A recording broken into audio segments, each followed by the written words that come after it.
Well, hot damn, fellow armchair Imagineers. This is one way to start a new year. Tiki here. And Blue Dragon 5. And as we speak, online film journalism as we know it is maybe, just going through some rough spots here. It's going through some rough spots. It's Maybe not a skosh in the red. It's not a great start to the new decade for specifically video film journalism. So Collider, Dragon, you know what, Dragon, this is going to be a fun kind of like experiment here. I just want you to know, I just want to know before this happened, what did you know about Collider? Like, basically, what did you glean from what I was talking about Collider? Well, I'll tell you. Here's my experience of Collider. So, as far as I was aware, Collider, it's kind of a website, kind of a channel as well. A little bit like, kind of figured it was like kind of like a comic book resources, like a CBR, like a Screen Junkies. Basically, just kind of generally kind of like covering the news and all the goings ons of pop culture and such. From what I understand, launched I don't know. Primarily launched from AMC Movie Talk. I don't know if that's right. Definitely did, yeah. Anyways, it launched from Movie Talk. Basically boils down to three things I knew Collider for. Covering the news, John Schnepp, and John Campea. I wasn't super into the John Campea. I heard the name constantly brought up, and You heard the name constantly, but you were like, who is this Campea person you speak of? Like, you never looked at Campea. Now, I'm familiar with John Schnepp, though. That was kind of the biggest touchstone I had with the Collider of it all, because, of course, I was mainly introduced to Schnepp through his documentary, and then, of course, you get to know guy a little bit, his Metalocalypse stuff. Not that I really watched the show, but you get points you learn about the guy, and, of course, his unfortunate passing. Basically, Collider was back on my radar after Schnepp's passing, and honestly, it was like the loving tribute. They did that whole 24-hour tribute to him, and then they have basically anytime you just kind of, I would check in the Collider now and again. I wouldn't really watch it all the way through. Like sometimes if I were looking at the news, it happened to be Collider sometimes, and basically you'd have like a little poster of Schnepp in the background, which I thought was really nice. And basically, again, like video here and there. That's pretty much all I know about Collider. Primarily, they cover the news and the pop culture stuff. Basically, especially around Comic-Con time, Collider is going to pop up now and again. And then this happens. That's pretty much all I got. All right. So, Dragon, I'm going to weave you a little tale. You mentioned AMC Movie Talk, and yes, indeed, that is the genesis of this. John Campea, man. John Campea is, by all intents and purposes, he is a trailblazer in the world of online film journalism. He ran a blog called The Movie Blog, creative title, for a number of years before he had any sort of online presence. And his podcast, I believe it was just called the Movie Blog Podcast, was I believe he lays the claim that it's the first movie podcast on the internet. I don't I find that a little hard to believe, but whatever. Like he lays the claim to that. Hey there, Romello, nice to see you. He says my first exposure to Collider was when John Campea and John Schnepp was on AMC Movie Talk, and yeah, Romello, that was a lot of people's introduction. Dragon, this is a big running joke for Campea, but apparently a ton of people discover Campea through his Man of Steel review. And I will attest to the fact that John Campea is the biggest Man of Steel fan on the face of this earth, my friend. You will never find a bigger Man of Steel fan than John Campea. Oh, Man of Steel definitely gets raked over the coals. It has its redeeming values. Donovan is also here. Donovan, I know, is as invested in this as I am, if not more so. He says, same. I grew up with AMC Movie Talk. So Dragon, AMC Movie Talk, man, that was some good times. That was some good times. Of course, you brought in Schnepp, you had Amy Rose Eisenbach. Just a whole host of people on there. Honestly, a lot of the people from the AMC Movie Talk days, I don't even remember their names. But then we got into Collider, and that's where Collider. It got tricky, Dragon. It got tricky because at that point, with Collider, Campea had already developed a number of shows for AMC Movie Talk. Like, for example, Jedi Council and Heroes. Yeah, can you give me like the one sentence sell of these shows, by the way? So can I assume Jedi Council is Star Wars related? Well, no, it's Star Trek related, Dragon. Yeah, of course it's Star Wars related. I meant, is it entirely that, or is it like just for science fiction? Okay, actually, I like the format of Jedi Council, or I should say, because Jedi Council, what they would do is for every guest, they'd be like, "What introduced you to Star Wars?" And then they go into like like, what's the deal with canon? They literally had a segment about, where they always did the Seinfeld impression. What's the deal with canon? Where they kind of explained the expanded universe that was going on a week-to-week basis. They'd have a news roundup. Occasionally they do interviews. And then Heroes was just John Schnepp nerding out about comic books for, that was just Schnepp. Oh, so that was Schnepp's show. Yeah, yeah. Heroes. I was wondering which one Heroes, what specifically. I guess again, it's a little up to interpretation. Heroes, I assume, would be superhero related. And Heroes was very much, as you know, Schnepp is a huge comic book. Of course. Geek. So Heroes was very much both comic book movies and comic books themselves. I still hope we're eventually one day going to see that last Schnepp project that Kevin Smith kind of swore that he was going to see fulfilled. I'm really hoping that's still in the works. Anyway. All right. So when Collider gets, Collider basically goes to Schnepp, and they're like, in a way, Dragon, it's almost kind of like the bigger company, or I'm sorry, not Schnepp, Campia. They go to Campia and they're like, hey, we got more money. We got more studio space. Come to us. And honestly, at that point, I remember Campia was having a lot of issues with AMC, just the way that they were running their theaters and, all the, the never-ending commercials. And at that time, there was the whole controversy where AMC was like, hey, guys, we're going to open theaters specifically for people to come and text and stuff like that. So it was very much, Campia, I think, was fed up with AMC's business practices at the time. He didn't want to be associated with AMC. And and I'm sure Collider was offering him more studio space, more money.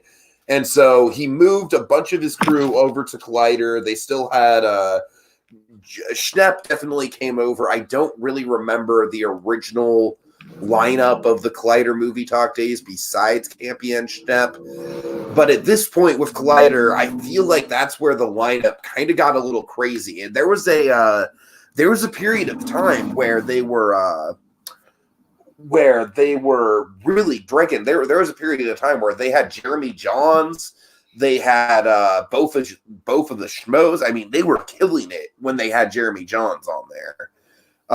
That was Jeremy Johns being on there really was their peak, and Jeremy didn't last too long. I don't know exactly what went down with Johns, but suffice to say, I feel like Jeremy Johns has always been kind of like, he and Stuckman are kind of the they have their own sort of brand going on with the short form reviews. Anyways, I'm sorry I'm getting a little long-winded with this. So with Collider, it was just, there was a lot of people coming through. The cast honestly kind of became a revolving door to a certain extent. But this is where some of the favorites started to pop up. My personal favorite, Dragon, of course, this guy too, Scott Movie Mance. Yeah, this guy, he still seems like such a nice guy. I've seen him pop up. We'll get to Scott. There's one thing in particular with this drama that I feel really bad about with Scott. Yeah. But yeah, I honestly think that Mance is one of the classiest folks in this whole sphere. I've seen him pop up a number of times and things. He always seems like a nice guy. Well, specifically in Fathom events, which really took me by surprise. Like, oh my God, an internet person in a movie theater. I think he appeared in the Alien. I think he was in the Alien documentary. He may or may not have been in the Galaxy Quest one. The point being, he pops up. Of course, he was originally from Turner Classic Movies, so he's more of an industry professional than most of these people. Anyways, so Dragon, basically it kind of got to a point where I feel like there were almost too many cooks in the kitchen. Campia left, and Campia left for reasons that are still not honestly entirely clear. The only reason Campia really gives is, he very cryptically is like, I didn't want to work for the corporate overlords. I don't know if it was an issue of salary. I don't know if it was an issue of creative control. Maybe if Donovan or Romello has some insight into that. But all I know is that Campea has been, really, really cryptic, and Campea even, Dragon, I'm sure you probably, saw this in your research. Campea pretty much made a point to say that he hasn't really talked about Collider at all publicly since he left it. So this whole thing, man, was a couple of years in the process, because Collider, basically after Campea left, it was pretty much a shell of its former self, because Campea is, like I said, he's the trailblazer. He's the, he's the creator. He's the, he really, and also Campea, Dragon, the one thing you need to know about Campea, I know Donovan disagrees with a lot of his opinions. I do too, Donovan. But you gotta give it up. You gotta give it up to Campea, because the dude has passion, and he bleeds passion for this kind of stuff. He can be a little bit of a shill at times. I feel like Mike's character on the Nerd Alert podcast that Red Letter Media does, Dragon. It's basically a parody of Campea. Well, I mean, the whole thing they do there is very Collider. It's very much parodying Collider as a whole, isn't it? Sure. So especially the very cool, that's definitely a Campea thing. Campea gets very enthusiastic about stuff. Anyways, so Dragon, when Schnepp died, that was the nail in the coffin for me in terms of Collider. That was when I stopped watching. I will agree with you. I loved the 24-hour stream they did. That was awesome. That was great. But I got to tell you, there's a lot of content out there when it comes to daily news, daily movie news, and I think Campea is kind of the cream of the crop still. I think Screen Junkies is still very good, although Andy Signore has been making the point that Dan Murrell maybe should, get on his own, but that's a whole different conversation. Anyways, once Schnepp was gone, really, they only had the schmoes to fall back on. And I'm not, no disrespect to the schmoes. Yeah, let's not knock some schmoes while we're here, man. The schmoes. I mean, I like the schmoes. I like the schmoes all right. But honestly, I always kind of found the schmoes, they're fine. I never really found them all that engaging as personalities. I mean, look, they're no Jeremy Johns, but I mean, that's what I'm saying. They're harmless schmoes, they're talking. But they were definitely the root, and then boom, Mark Ellis leaves to pursue a stand-up career. By the way, Dragon, in my own headcanon, I just love to think that that Mark Ellis and Mark Sipka are like bitter LA comic rivals. Oh God! There's only room in this town for one Mark. It's a Mark's Republic, after all. Anyway, so Mark Ellis leaves to pursue a stand-up career. Dragon, I don't know if you remember the big drama that went down with Christian Harloff over Galaxy's Edge. Yeah, what's the deal with that? Okay, so basically, long story short, Christian Harloff was kind of bitter about the fact that he didn't get sent down to Galaxy's Edge, for the opening, even though he's the biggest fan of Star Wars that they had there. Did you know that Christian Harloff has a star named after him in a Star Wars novel? Really? Yeah, there in one of the Star Wars novel, I think there's like the Moon of Harloff or something like that. Huh. Anyways, so that just goes to show how big of a fan he is.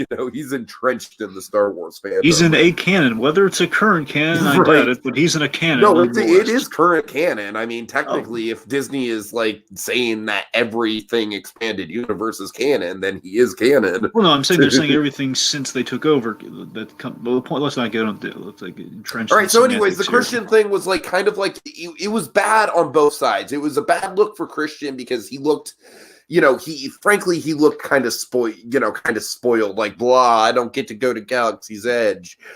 But it was also a bad look for Collider because they had to, the producer basically had to step in and, pretty much live on air, sort of like verbally shut Christian down. And I think the producer did it in a really unprofessional way. So basically, Dragon, that whole thing was a shit show for both sides, and it pretty much soured the relationship that Harloff had with Collider, and he left soon afterwards. And Dragon, I'm going to run through some people here. I'm going to run through some people who I feel like deserve a lot of respect for Collider. These certainly aren't everyone who's worked for Collider, but I feel like these are the people that had the most potential on the current crew going forward. I have in the thumbnail here Roxy Stryer, who I feel like Roxy is going to be the person who sort of breaks out, because she started a channel, just recently after this, and it's already exploded. Do you and Dragon watch Collider when they're doing movie commentary? Romello, honestly, no, I don't really do commentary podcasts in general, even though Dragon and I record them all the time. I just kind of I find it to be a little bit of extra work, but although I do remember the Man of Steel commentary in general, and that was kind of cool because Schnepp went in with some issues and he came out like, hey, I actually really like that on a second viewing. I have my own issues with Man of Steel, but that's a different conversation. Anyways, Dragon, okay, so yeah, Roxy Stryer I think is she's going to be a breakout.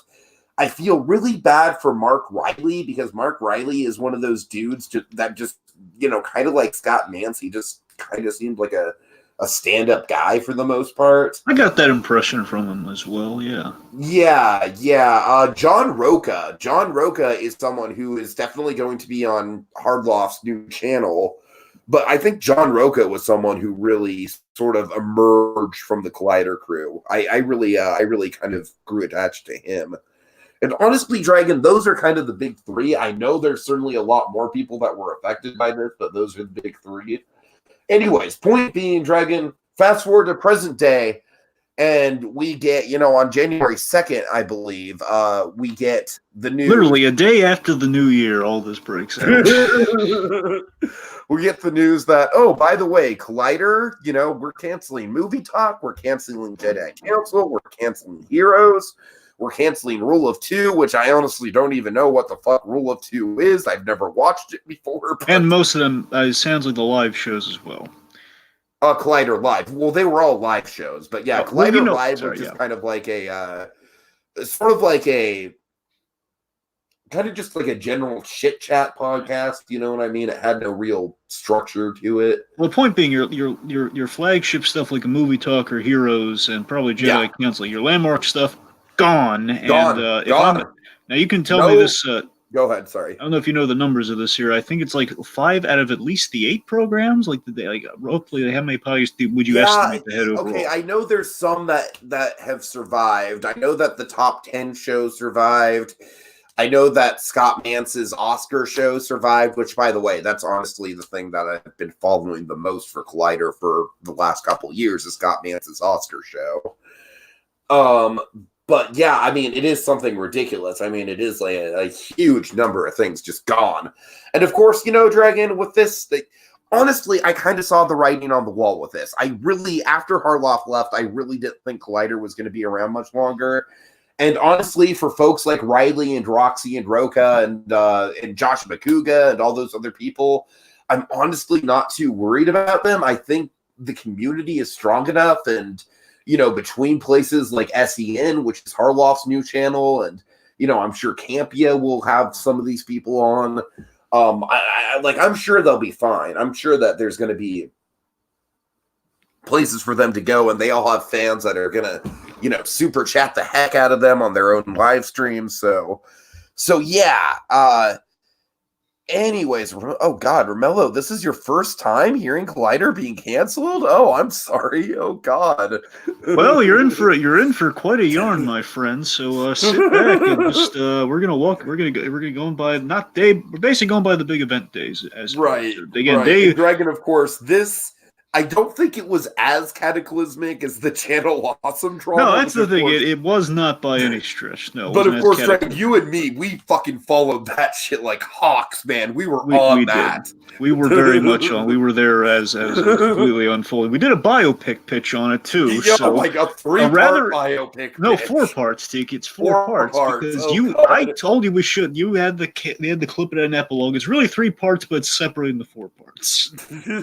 All right. Anyway, so I don't necessarily think this is biopic worthy, but I think this is like Netflix documentary worthy. Yeah, sure. At least like either that or like a miniseries like the Kevin Hart thing or something like half hour chunks. Like maybe yeah, like a 6-part like half that. hour.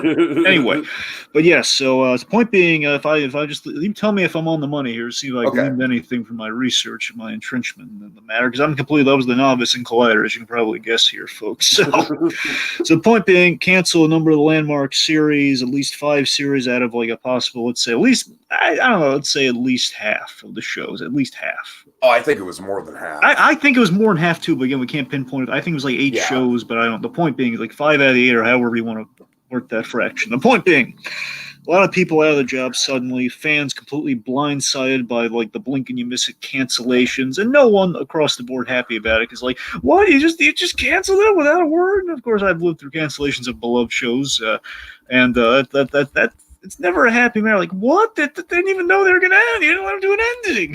You didn't let them say goodbye. You didn't let them do the Carol Burnett thing. Nothing. Exactly. Yeah, that's the problem. That's exactly the problem. And I saw the writing on the wall. Having said that, Dragon, I really don't think they should have canceled Movie Talk. I really think that was a mistake. Knowing nothing about Collider, Movie Talk sounds like an AMC Movie Talk being the genesis of everything. You imagine Movie Talk out of all the shows, I can totally see them canceling Jedi Council because there's a lot of Star Wars stuff out there, and obviously the new trilogy just ended, Mandalorian ended. And honestly, I don't want to get into it, but, let's just say I'm not super stoked about MCU Phase 4, especially with some recent news that just came out, Dragon. Oh, come on. We'll talk about later. Okay. All right. Point being, from what I'm saying, MCU Phase 4, I'm not exactly stoked for it anymore. All right. Back Anyways. So from what I understand, Heroes, I understand cutting. Movie Talk, I really think that was a boneheaded move of them to cut it. Yeah. If they needed to lay off a couple people in the process, fine. But yeah, that's like literally. That was literally, that's the landmark. Exactly. And by the way, I love that Campia is kind of on a crusade to get the Movie Talk name back. That is quite. Because as far as I know, it's kind of like a nostalgia critic situation where Mark Fernandez does legally own the rights to the name Movie Talk. Yeah, to be honest, though, the Campia is kind of the champion of the story to me, man. I love just kind of following. He is. By all means, he is.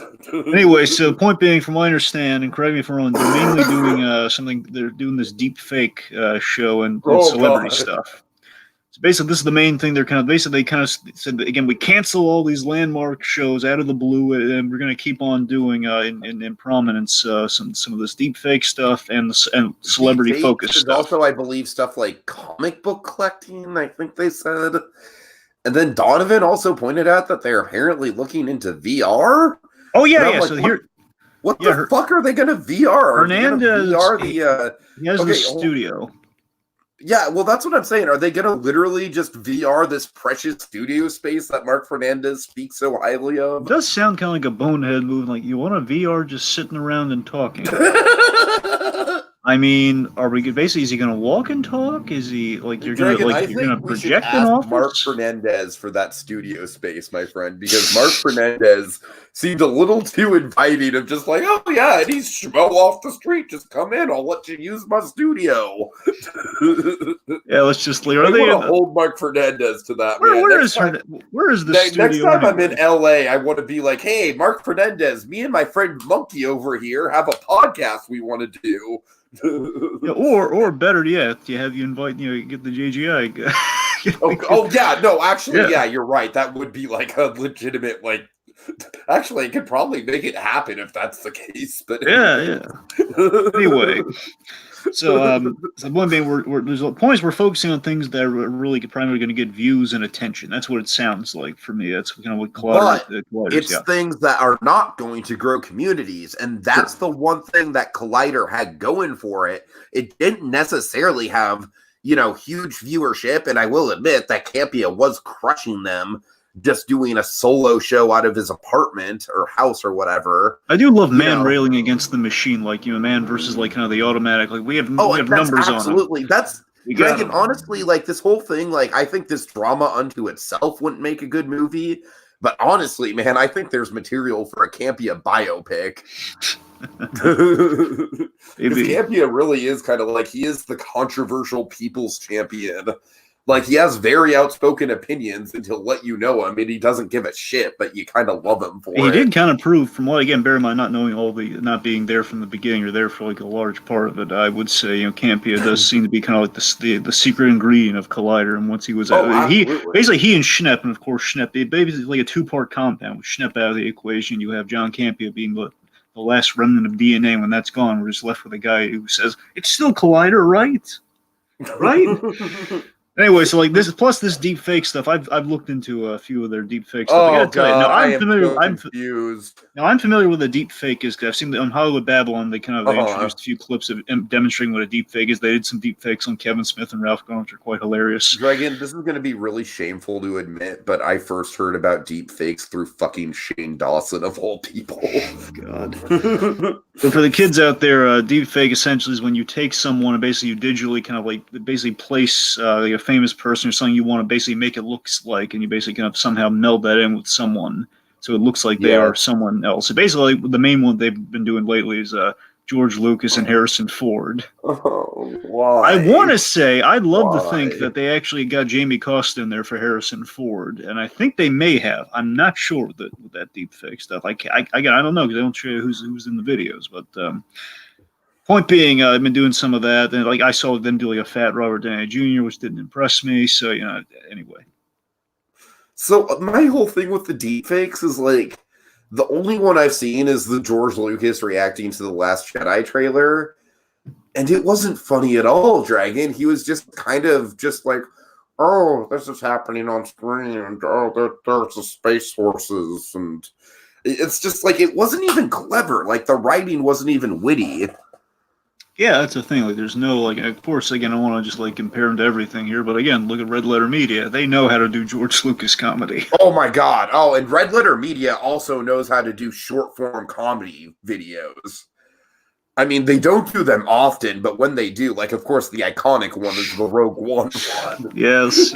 Oh, God, which is something that I think you and I are just going to be quoting until the day this channel shuts down. Well, you know what they say, Tiki. They broke new ground. And another one of my favorites is the Ben-Hur one. Right. Oh yeah.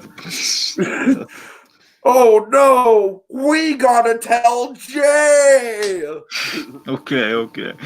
So the point being, it seems like we're trying to go for eye-catch and stuff, but again, none of the community stuff seems to be globbing on there. So should we move on to?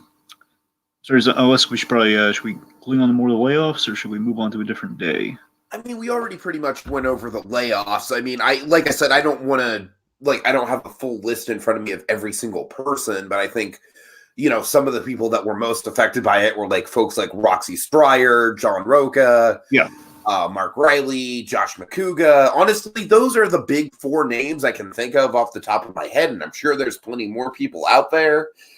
But folks like Roxy in particular did make, I'm pretty sure Roxy had her channel beforehand, but she started doing live streams, man, and they just took off. Like, just people were just jumping ship left and right. It's like, all right, you don't want to support these people that we built a community around? Fine, Collider. And Campia, meanwhile, Dragon, his first reaction is honestly very, very, very diplomatic. I don't know if you watched Campia's first reaction. I did. Read Jack Hine tweet. Yeah, I did. But I mean, he is just going out of his way. I think. I honestly think he's maybe being a little bit too kind in terms of like, yeah, look, it's a business decision. It makes sense from a business standpoint. It wasn't pulling in the numbers. But he has no expectation of I told him to do this, and I suggested he do this, and he said no, because that's right. Yeah, he can say no. It is. He says I would like that on movie talk, but I don't. So. But then, Dragon, along comes Mr. Jack Hine. All right, so we get to January. Jack Hine, who I just think is just like the wayward freaking wild card of this whole story. So the next day, if I may frame the event, and of course, sure. So we get to day 3 here. So we have Jack Hine, who, from what I understand, he is the number 2 man, second apparently, to Mark Hernandez. Mark Hernandez denies that he's the number 2 man. I don't know exactly definitely where Campia got that he was the number 2 man, but he's high up at the very least. Anyway, so he basically he insults Collider's work famously with this tweet he puts up. So Scott Mance, he's kind of living the dream. He's sitting down with, again, nice guy that is Scott Mance. He's living the high life. Scott Mance, like I said, consummate professional. He was on Turner Classic Movies before any of this internet shit. He is more professional than any of these fools, I think Campia included, honestly. Swear to God, I saw Scott Mance during the holidays in a Turner Classic Movie thing. I saw someone recorded. Basically, I had Chris, the original Christmas Carol, with Alistair Sim DVR on Turner Classic. And Dragon, honestly, dare I say, this is a big claim. But I honestly think that Scott Mance is like this decade's Leonard Maltin. I mean, he's definitely putting in his bid. He's got that kind of presence. He has an instant likability. I mean, like, I don't know if we're gonna get like Tim Curry saying Leonard Maltin or saying in this case Scott Mance anytime soon, but he's getting there. But anyway. So I feel so bad for Scott Mance because I know that this dude has so much passion, and like you said, he's living his dream, man. He's living his best life. Now, Dragon, I have been following his For Your Consideration show, and I think it's a really good show because basically, I do kind of follow the Oscars like I would follow a sport, So I do think that For Your Consideration is the best Oscar coverage that I've found on YouTube in terms of just having the best up-to-date, analysis and predictions and everything. It's really well done. It's really entertaining. I like the personalities on there. And and in addition to the podcasts that they've been doing with For Your Consideration, which have basically been like prediction videos for different categories, they've also been teaming up with ArcLight Cinemas to do a number of screenings for potential, Oscar-nominated films, one of which being Once Upon a Time in Hollywood. Yeah, so Scott Mance.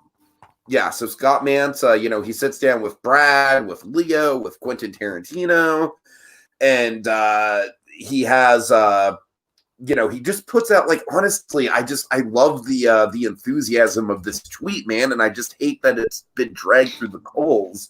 He puts out this tweet of, like, best moment from the Once Upon a Time in Hollywood screening was Quentin Tarantino calling out that it wasn't in my top 5, and I yelled out, "It's my number 6!" Adorable. Dragon, I just want to reiterate. I can just picture Scott Mance. I can just picture the reaction, like him just turning to the crowd, like, "It's my number 6!" but Jack Hind, dude, Jackie boy. What does he do, Dragon? Oh, he was a real hindy for sure. So, so essentially, we're having the 1/1000s, 2/1000s, happy-go-lucky moment for Scott Mance. I'm sitting down with Quentin freaking Tarantino, and he knows my name. Oh my goodness! And Jack Hind apparently he puts out a tweet, essentially the famed line being, "Why is everything Collider's doing right now all movie commentary and fart jokes?" Which I'll admit, Tiki, I'm a little lost. The exact line is he's using the Mance, Mance doing the interviews with Tarantino. He's using that as like a reference point of like, oh, it makes you wonder why Collider gave up talking about movie daily commentary and fart jokes. Right now, what is that? Now, can you fill in the blank? I'm still lost for like fart jokes. I'm lost on the fart jokes. It might be something that they did on like Collider Live or the Schmodown or something, which is stuff I didn't follow and was more freeform. It's just so baffling to me, that tweet. Dragon, as far as I know, in all my years watching Movie Talk, I have very, very seldom seen any fart jokes. Like, is Ozymandias on trial somewhere? Talking about a fart joke, but is Adrian Veidt on trial somewhere? Did I miss something? That's what I'm saying. So yeah, I mean, that is just like, honestly, Dragon, the thing that pisses me off the most about this is, I mean, yeah, you're dragging a lot of people through the mud. It is the big fuck you, and it is dancing on people's graves. But just on a personal level, man, did you really have to drag Mance into it? I don't know. That really bothers me. Our boy Campia shows up here, and Campia, he's maybe a little less than cordial here. Maybe it takes a lot to make a Canadian angry. I mean, truly angry. And it doesn't take a lot to get Campia angry, but it takes a lot to get Campia to talk shit about fellow people in his industry. To not be cordial, for Campia not to be cordial. I mean, he'll get angry with like movie studio decisions all the time, all the live long day. But again, you attack the Mance, you're gonna get the bullet. So Campia here, he was my number 6. That's what I'm saying. So he rants and raves, and I mean he very impassionedly rants and raves in response to Jack Hind, and just he rails against the man. And honestly, I think it's one of John Campia's best videos he's ever put out. I mean, like he's completely incensed. I'm saying, oh boy, it's unbelievable. I mean, again, like if Campia is upset, man. I can only assume, like again, this is Campia incensed in this regard. It has to be warranted, it has to be. I don't even know who this Jack Hind is, aside from his tweet. Honestly, for the record, I could not pick Jack Hind out of a lineup of people when it comes to Collider on-air personalities. Dragon, I really couldn't. That's what I'm saying. From what I understand, British guy with a bad tweet. That's pretty much all I know. British man with a bad tweet. Honestly, I remember him being a fact checker on movie fights a couple times. That's the most I remember him. He's the anti-Dan Merle. Just no charisma at all, no likability, no like. I'm always in Dan Merle's corner, man. I love me some Dan Merle. He's a nice guy. He deserved that belt too. He was robbed of that belt that one. I did. God. Anyway, moving on. Literally, a Muppet stole his belt. Darn it. Anyway, so. Hey, I like Cucumber. No, I like Cucumber as well. I remember one time that. Anyway. Moving on. They did that just to. I just like the fact that a Muppet in general can have such eloquent arguments, and that the puppeteer is like doing the puppeteering behind the eloquent. I love it. I thought it was that's great the too, feat, man. It was great, but still, I just feel it's kind of a swipe. We're getting off track here. Okay, so I think we covered the Jack Hind affair. Campy is none too pleased, and he makes it known, makes it very well known. So then we get to, I believe, the 7th. On the 7th day. Oh, God. Mark Fernandez calls a little town hall meeting. What could go wrong? I don't even know how I'm going to get through this with a straight face. So I can summarize it, but unless there's anything juicy you really want. God. I just can't get over how much he's just bragging about the studio space. And these people, I let them go from their jobs. Hey, they could come over and use the studio anytime. In the video that you sent me, it starts automatically. I want to say at the beginning of Fernandez firing, like why he's there, which it seems to me like, is it a bad sign that it gets all the way? That it doesn't start off with okay guys, let's chat. Probably halfway through the really long video, it's like, okay, now he's calling the town hall meeting really to order, talking about everybody wants him to talk about, and he starts off by. Dare I say it? This might be even less self-aware than the Channel Awesome responses were. It's less aware. Channel Awesome's more of like that's the barometer. Again, the people have shorthanded it with the Channel Awesome thing, as in it's a no apology. It's an anti-apology. It's like it's an apology without. But this was just him. This was him doing an anti-apology, but just digging his goddamn grave for an hour. The difference is he is completely oblivious to it versus like kind of a calculated move of we can't say the word. It was just text. It's like it's not up for the world to see. It's like Doug Walker didn't put out an hour-long live tweet, being like, oh, yeah, Linkara can come over and use the Channel Awesome studio space anytime. Well, he starts off by mentioning some really cool guys, basically that's the thing. The whole thing to me, my read on is that, okay, it's name drops of, Mark Andrenko, Jamie Costa. It's just a compliment to her, and I'm like, dude, these are such empty compliments when the deed is done. It's basically the whole thing is name drops with no apology. That's kind of that's the short summation of what the town hall meeting is. There was one moment where he felt like a human dragon. And I don't know the history between him and Mark Riley, but he got really choked up about Mark Riley. Yeah. But other than that, it was very disingenuous. And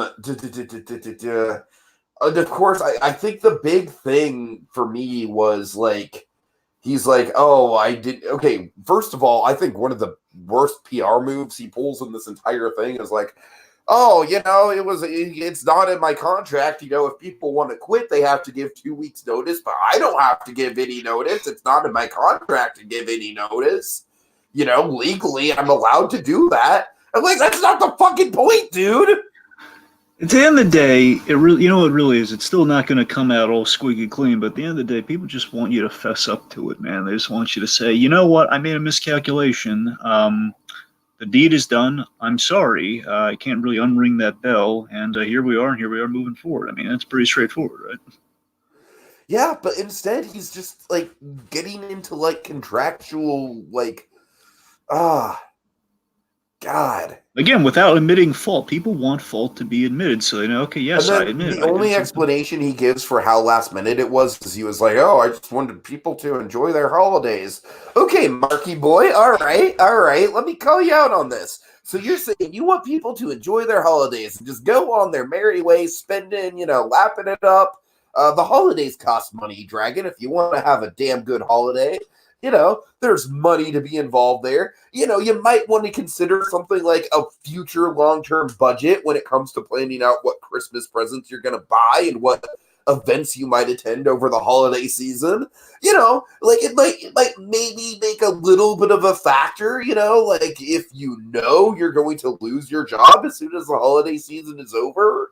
I mean, don't you think that in the short term, it would be a little less dramatic?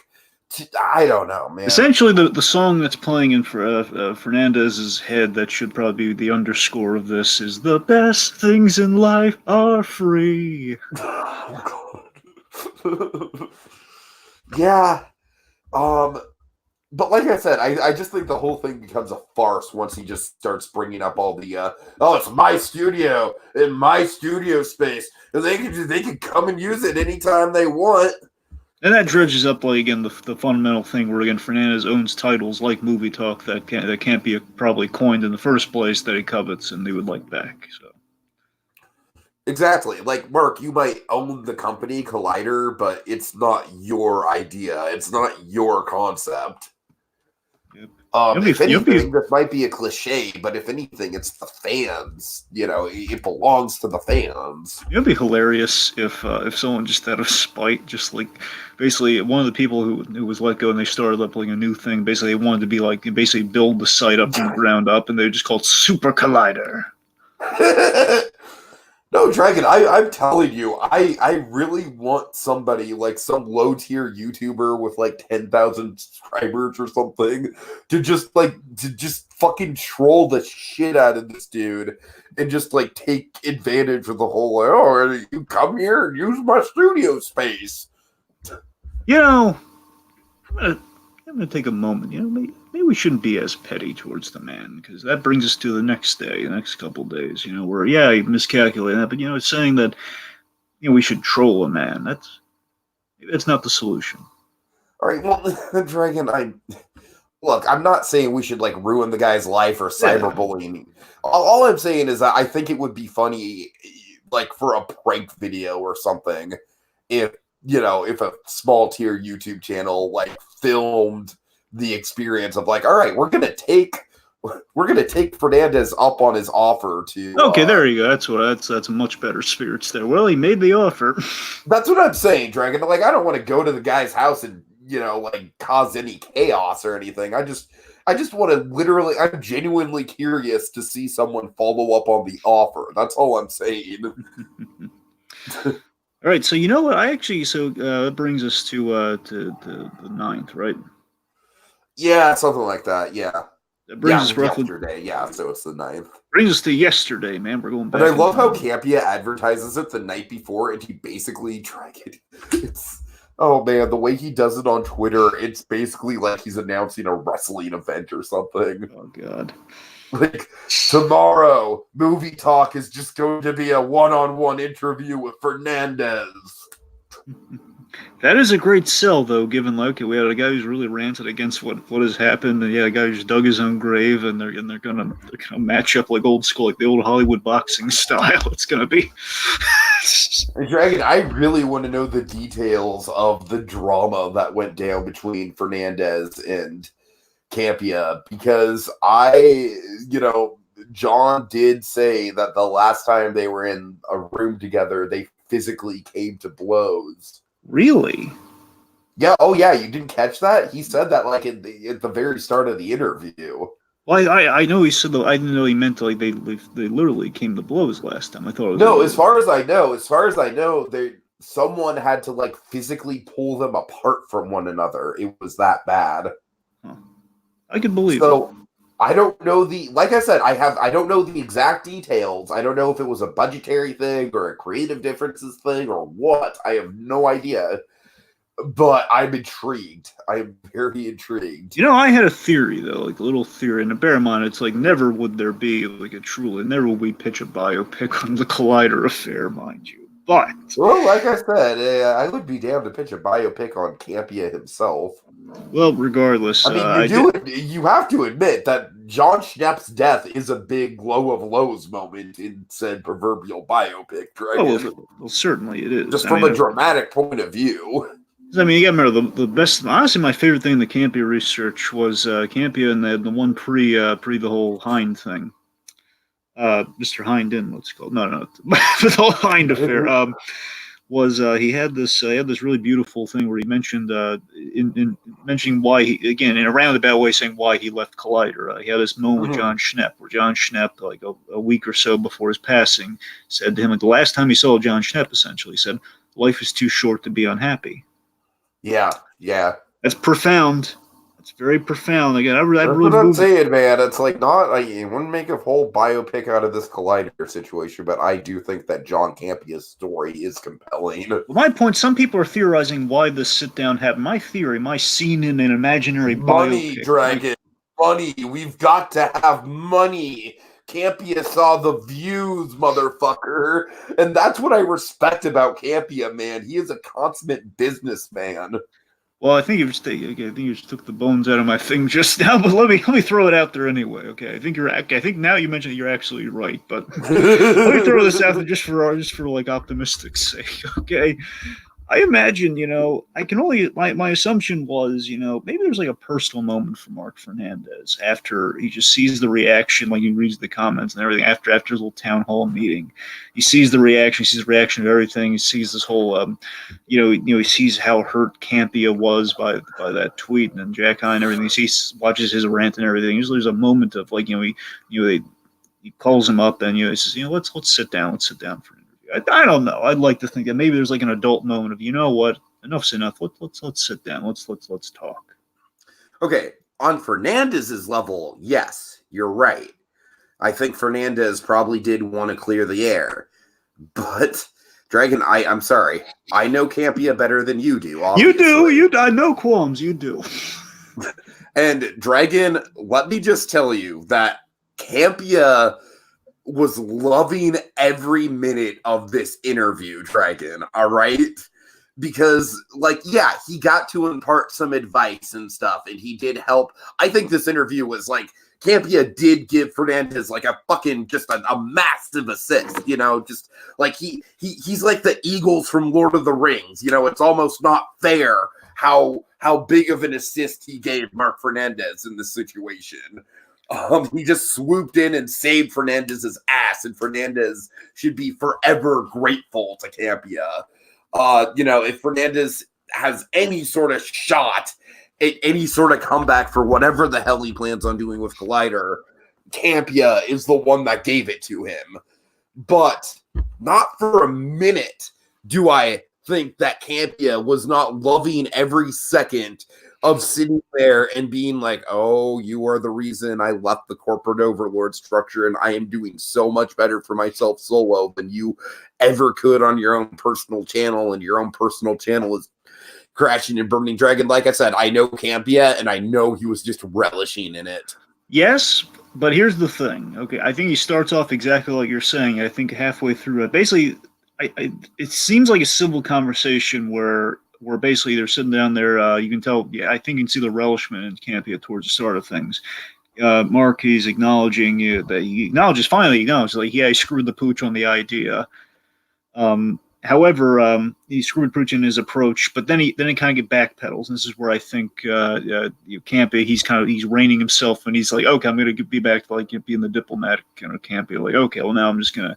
He's not. I think he was playing a little bit more hardball at the start of things, and he played a little bit more softball towards like after he acknowledged, like, hey, he's being really gracious, he's thanking him for agreeing to make these points and so on and so forth. And basically, I feel though, well, I think Mark Fernandez did take a step forward in saying, yeah, the way I did was wrong. I heard the backlash, but he still.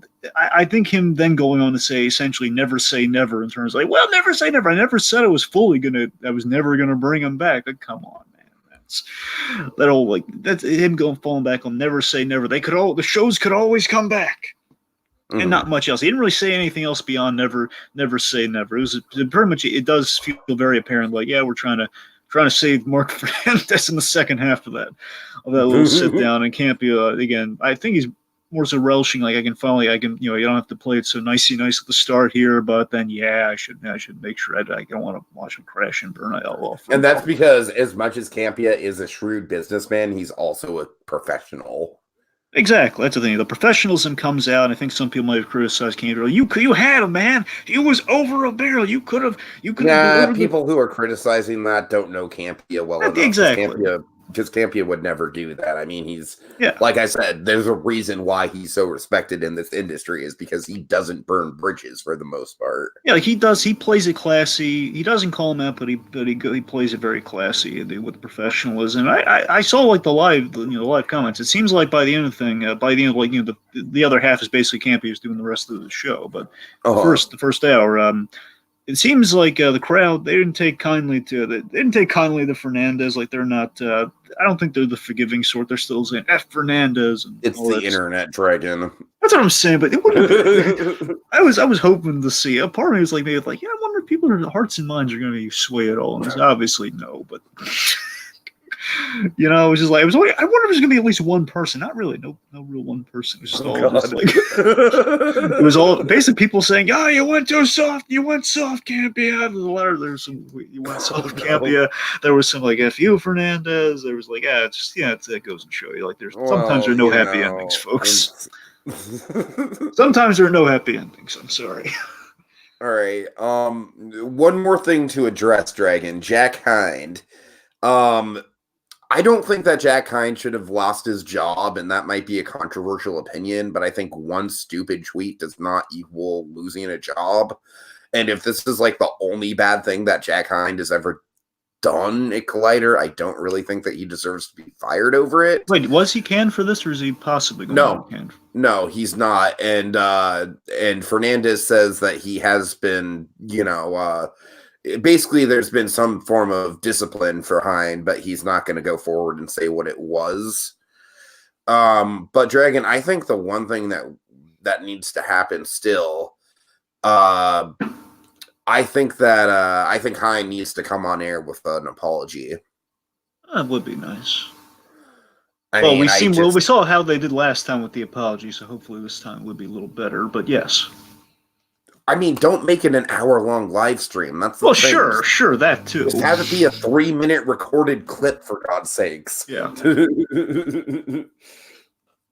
All right, anyway, so Dragon, that kind of leads us to the future of all this.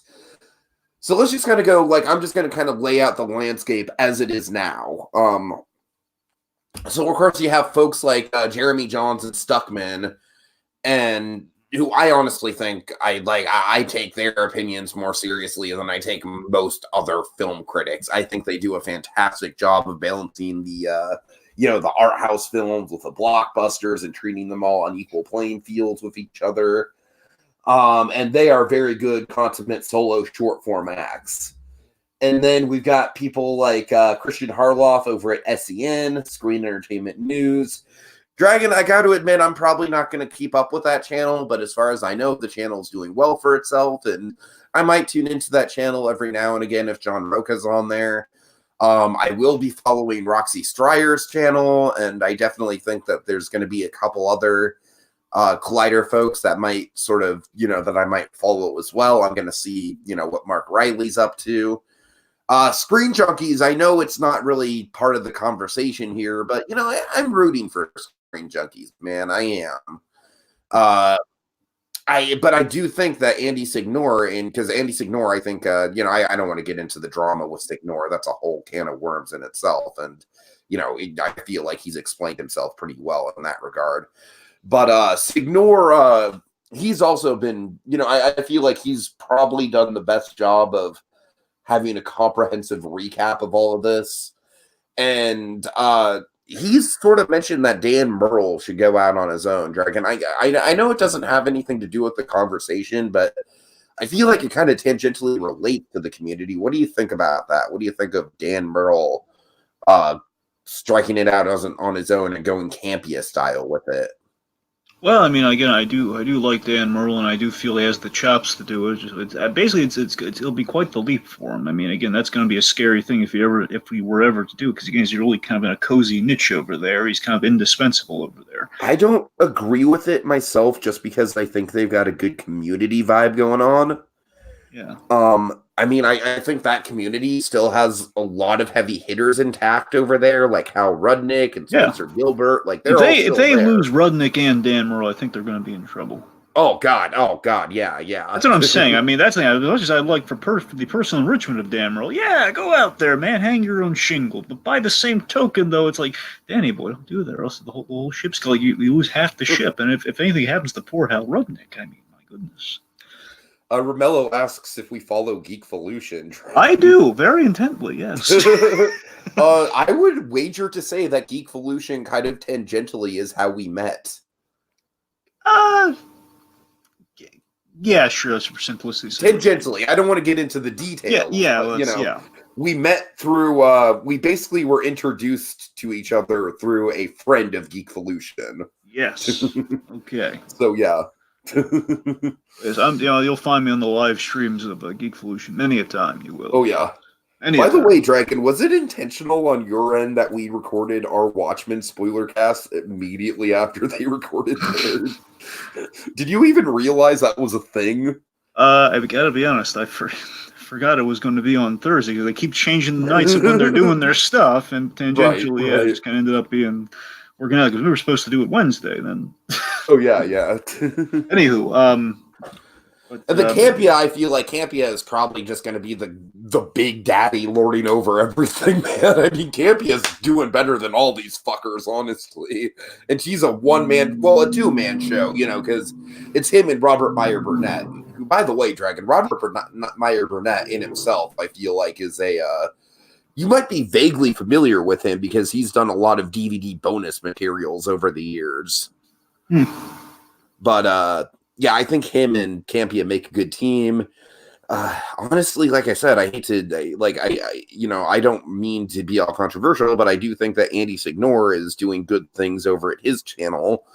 I think he's doing movie fights better than movie fights, honestly. And so I do think that there is, I think there's a lot of potential for this space to grow. But I think at the end of the day, Dragon, I think what killed Collider is that Collider couldn't stand out from the competition. It was doing the daily movie news and the Star Wars talk and everything. And really, when it comes down to it, Screen Junkies has flagship stuff like movie fights and on trailers and stuff like that. Campia just has Campia in himself. Campia is a cult of personality. Red Letter Media obviously has Plinkett and everything. Like, Collider didn't really have anything to hang its hat on. I mean, it had a cool name. well, sure. But I feel like that is sort of why Collider went under. And honestly, Dragon, that's kind of why it's interesting, because I feel like we're at a good spot right now with this community. But by the same point, I don't necessarily think this community is going to be around forever. And I do think that this Collider situation is sort of a reflection of that. It's interesting. I feel like, did you guys know that Robert Meyer Burnett worked on Superman Returns? Did you know that, Dragon? I wasn't. I'm fuzzy on the name. I mean, unless he was. I mean, you mean the bonus features for Superman Returns? You mean the movie in general? I mean, I don't. I may have, but I forgot, and I don't think I knew that. Right. Sorry. I don't think I did. Good to know, though. I honestly think the future of this stuff is going to be. I don't necessarily think that big fancy studio spaces are the future of this kind of stuff. I think that's going to go away. I feel like the future Screen Junkies and everything, like, I feel like it's interesting, Dragon. It's interesting because YouTube has kind of taken on this sort of like weird symbiotic transformation to where at the start of YouTube, it was all just geeks in their bedrooms doing, basically talking to their webcams, right? But then YouTube kind of got more, it got more mainstream. We started seeing all these companies coming in and sponsoring these channels. We started seeing more studios and everything, and that was a thing for a while.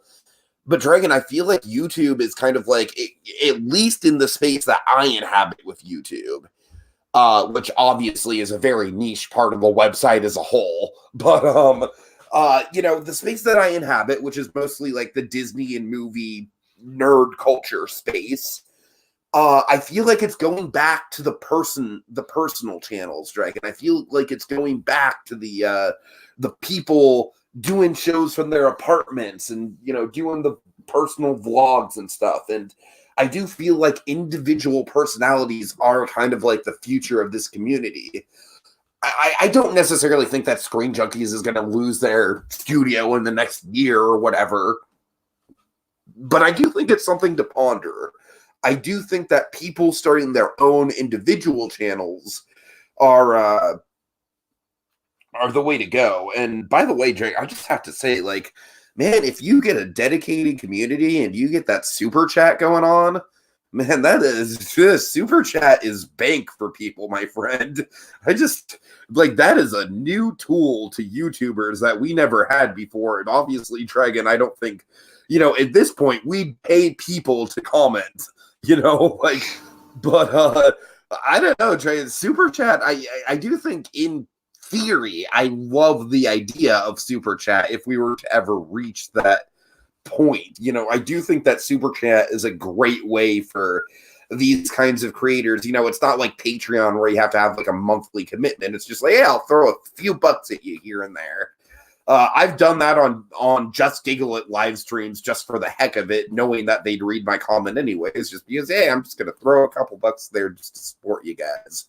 So, all right, any final thoughts on your end, Dragon? I know I kind of like did a whole big soliloquy here, but any final thoughts as kind of like the outside observer in this situation? Well, I mean, look, as the outsider looking in, I mean, look, I'm no stranger to messiness of creator disputes. I mean, I've seen, of course, the famous examples like your Jack Kirby's, your Bill Fingers. Not that this is quite on the same level as that, but I mean, a pretty more relatable example, your Channel Awesome affair. I've seen some of these disputes, especially amongst like communities and channels, and so on and so forth. So I'm not fully kind of in a foreign land here, but I got to tell you, when you give this matter, especially as an outsider looking, you give the matter true perspective. I'm saying like really like Google Maps perspective. I'm saying zoom out like a great deal.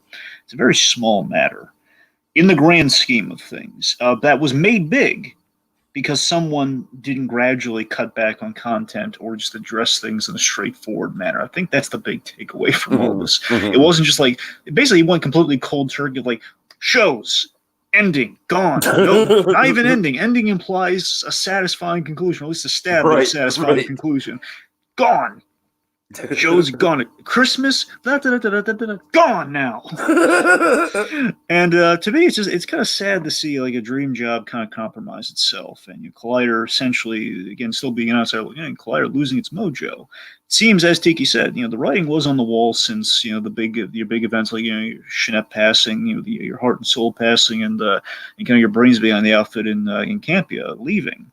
And those were kind of the nail in the coffin. Sure. Basically, all of this, what seemed to make it special at its core was just a group of people sitting around, talking news and pop culture. And I think we've complicated everything here. Not only with this situation, again, it was kind of getting to that point. We took out like the people that made you want to, okay, I'm going to listen to this guy, see what he has to say, because there's something there. He's bringing up kind of the issues I want to know more about, and now it's kind of gone. It's like, okay, well, we're just going to cut down to the razzle dazzle. Let's get some views up there. And let's deep fake it up. Let's let's VR tours of my fucking fancy studio space. People like celebrities. Let's throw celebrities at them. Darn the content, man. Let's throw celebrities. By the way, Dragon, I just want to point out that celebrity interviews never get any views on YouTube. Yeah, I mean, bear in mind, I'll check. I mean, just generally speaking, I mean, I know that's like a broad blanket statement, but like generally speaking, it's not like a huge moneymaker on the platform.